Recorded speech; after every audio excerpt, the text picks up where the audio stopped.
साथियों, आप सभी को मेरा नमस्कार। और चूँकि बहुत सारे लोगों ने कहा कि जो राकेश झा जी द्वारा आरटीआई लगाया गया था उस पर थोड़ा विस्तार से आप वीडियो बनाकर हमें बताएं।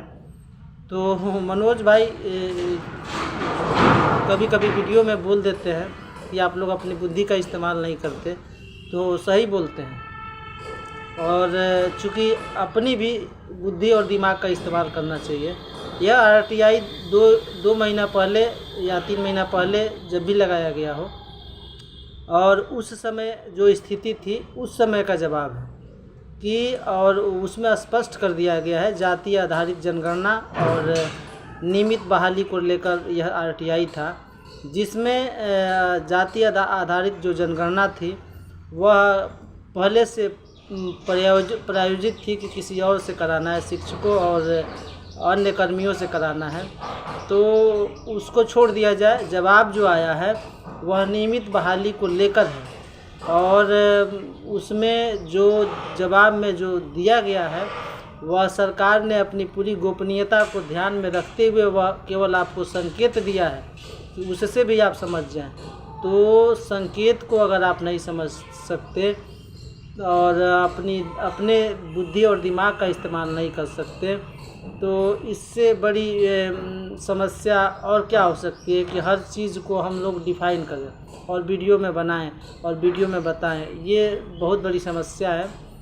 लेकिन आप लोग जो भी चीज़ आपके सामने आता है उस पर पहले अपने दिमाग और बुद्धि का इस्तेमाल करें कि हमारे फेवर में क्या है, और हर चीज़ को आप लोग थोड़ा सा गौर से पढ़ें और उसके बारे में सोचें, एक एक बिंदु पर देखें गौर से कि इसमें क्या हमारे लिए है, तो आप लोगों को समझ में आ जाएगा। वह जो जवाब आया है वह नियमित बहाली को लेकर जवाब है, जो पहले का है, पहले जो स्थिति थी उस समय का है। अभी की जो स्थिति है वह का उस समय का नहीं है। अभी की स्थिति जो मनोज भाई भी बोलते हैं अपने वीडियो में, काम हुआ नहीं हो चुका है, वह बिल्कुल सही चीज़ है।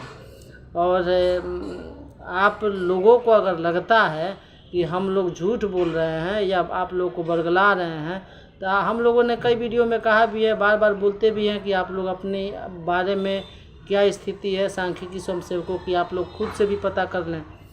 और एक बात और मुझे कहनी है कि आपको लगता है ना कि आप हमसे बेहतर अगर कोई आपका नेतृत्व और आपको इस काम में सफलता दिला सकता है, तो आप उसके साथ जाने में पूरी तरह स्वतंत्र हैं। इसके लिए आप पूरी तरह स्वतंत्र हैं, आप किसी के साथ जा सकते हैं। और लेकिन आदमी वह होना चाहिए, विश्वास पात्र होना चाहिए कि आपको सफलता के मुकाम तक पहुंचाए। अब जैसे कि सत्येंद्र गया का ऑडियो आया, और क्या कहते हैं बेतिया और नवीन का मैसेज आता है कि रविवार या शनिवार तक नहीं हुआ तो संतोष और मनोज को ऐसा ऐसा करेंगे।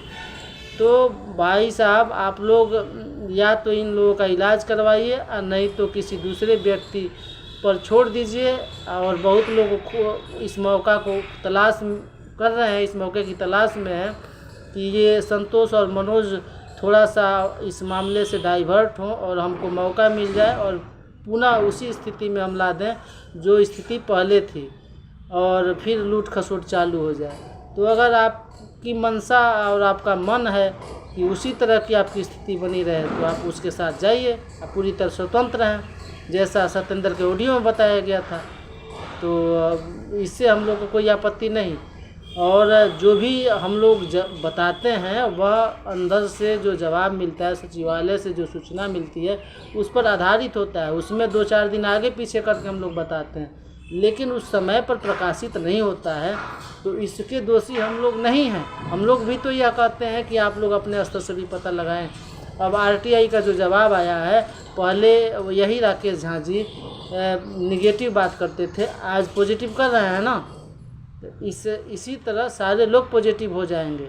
सिर्फ आपकी एकता और हमारे साथ आप चट्टान की तरह बने रहें, सफलता मिलेगी और बहुत जल्द मिलेगी। चूँकि त्रिस्तरीय कमेटी का जो मामला है उसमें जितने विभाग हैं उसमें से किसी का भी अभी तक रिपोर्ट सार्वजनिक नहीं हुआ है कि आपका हो जाए। मैं अभी आपको बताता हूँ कि जल संसाधन के जो प्रदेश कमेटी के मेंबर हैं, जो त्रिस्तरीय कमेटी में शामिल हैं, उनका फ़ोन मेरे पास आता है। शिक्षकों का जो मामला है, उनके संगठन, उनके प्रवक्ता गोपालगंज के ही हैं, उनका फ़ोन हमारे पास आता है कि संतोष जी, जब हमारा सारा मामला क्लियर हो चुका है तो ये मामला फंसा कहाँ है अंतिम जगह। तो हम भी उन्हें कहते हैं कि सर आप भी अपने स्तर से पता लगाइए, हम लोग लगे हुए हैं। तो जब उनके संघ का फ़ोन हमारे पास आता है तो आप समझ लीजिए कि सारे लोग परेशान हैं कि जल्दी से जल्दी इस मामले का निपटारा हो, ताकि हम लोग ये इसमें सफल हों, इस मुहिम में। और आप लोग घर बैठे या कहीं से भी, तो मैं आप लोगों से निवेदन भी करता हूँ, आग्रह भी करता हूँ कि ऐसे जो निगेटिव बातें बोल रहे हैं, जैसे सत्येंद्र का ऑडियो आया या गाली देता है, क्या कहते हैं, नवीन, तो वैसे लोगों का साथ आप लोग, अगर वो हमको गाली दे रहा है तो कि पूरे सांख्यिकी को गाली नहीं दे रहा है। अगर सत्येंद्र हमारे बारे में, मनोज के बारे में बोल रहा है, तो क्या वो हमारे बारे में बोल रहा है कि आप लोग के बारे में भी बोल रहा है? तो इससे अच्छा है ना कि तब हम लोग जैसे ही छोड़ेंगे इस काम को और इस मुहिम को, तो आप समझ लीजिए कि तीसरा व्यक्ति तैयार बैठा है कि आपके काम को बिगाड़ दिया जाए। और 2015-16 से ये अभी तक यही कर रहा है वो। जब आपको और हम लोगों ने बताया है कि आप कमेटी में शामिल हैं, और वह भी कह रहा है कि हम लोग कमेटी में शामिल हैं, तो आप ये बताइए कि धरना आंदोलन करने की क्या ज़रूरत है? 2015 में हमारा काम इसी के चलते बिगड़ा, 2016 में भी हमारा काम इसी के चलते बिगड़ा। तो ये सारी बातें और थोड़ा सा हमें भी दिल को हर्ट करती है और हमें भी ठेस पहुंचती है, आप लोग समझें, क्योंकि हम लोग बहुत मेहनत कर रहे हैं और हम लोग चाहते हैं कि आपका जो काम है, हमारा जो काम है, वह सफलता के अंतिम मुकाम तक पहुँचे। और इसमें हम लोग अपना 100% देते भी हैं कि जो भी जानकारी मिले वह सही मिले और आप तक पहुँचे। लेकिन सचिवालय के स्तर पर जो जानकारी दी जाती है वह हम लोग आप सभी से बताते हैं, लेकिन अब उसमें थोड़ा सा इधर उधर हो जाता है, तो उसमें घबराने की ज़रूरत नहीं। आपका काम होना बिल्कुल तय है, 100% श्योर एंड सर्टेन है। इसके साथ ही मैं आप सभी को धन्यवाद देता हूँ।